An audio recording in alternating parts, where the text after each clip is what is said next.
இன்றைக்கி நம்ம கம்பு போண்டா எப்படி செய்யலான்னு பார்க்கலாம். இதுக்கு தேவையான பொருட்கள் என்னென்னு பார்க்கலாமா?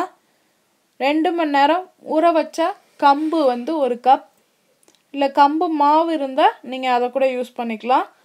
அதுக்கப்புறம் அரிசி மாவு 1/4 கப், பெருங்காயம் 1 டீஸ்பூன், பச்சை மிளகாய் 4 வச்சுருக்கேன். உங்களுக்கு வரமிளகா வேணும்னா நீங்கள் காரத்துக்கு ஏற்றாப்புல வச்சுக்கோங்க.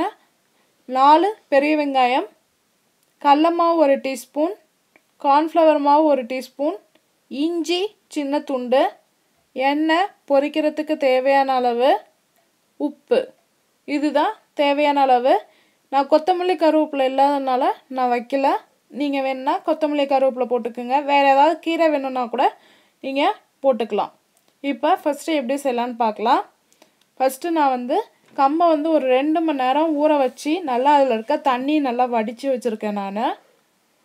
இப்போ ஒரு மிக்ஸி ஜாரில் ஃபஸ்ட்டு கம்பு போட்டுட்டு அதுக்கப்புறம் அதில் மிளகாய், இஞ்சி, தேவையான அளவு உப்பு, பெருங்காயம் போட்டு அதில் நம்ம அரைச்சிக்கலாம். அப்படி இல்லை நீங்கள் பெருங்காயம் வந்து தனியாக போட்டுக்கிறனாலும் போட்டுக்கலாம். இப்போ நல்லா நான் நைஸாக அரைச்சி வச்சுருக்கேன்.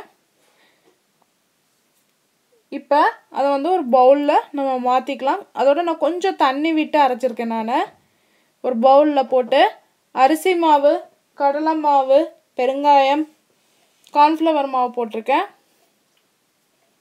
இப்போ அது மேலே நான் வெங்காயம் போட்டிருக்கேன். இந்த வெங்காயம் போடும் போதே நீங்களும் கொத்தமல்லி கருவேப்பிலை போட்டுக்கிறதுனா போட்டுக்கலாம்.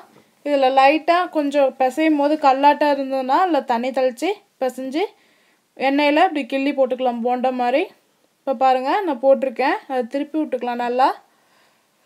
இது கொஞ்சம் நேரம் வந்து அதிக நேரம் வேகணும். அதனால நீங்கள் மீடியம் ஃப்ளேமில் வச்சு செய்யுங்க.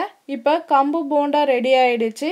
இது நீங்கள் கார்லிக் சாஸு இல்லை வேறு ஏதாவது கெச்சப் இதோட தொட்டு சாப்பிட்டுக்கலாம் நம்ம.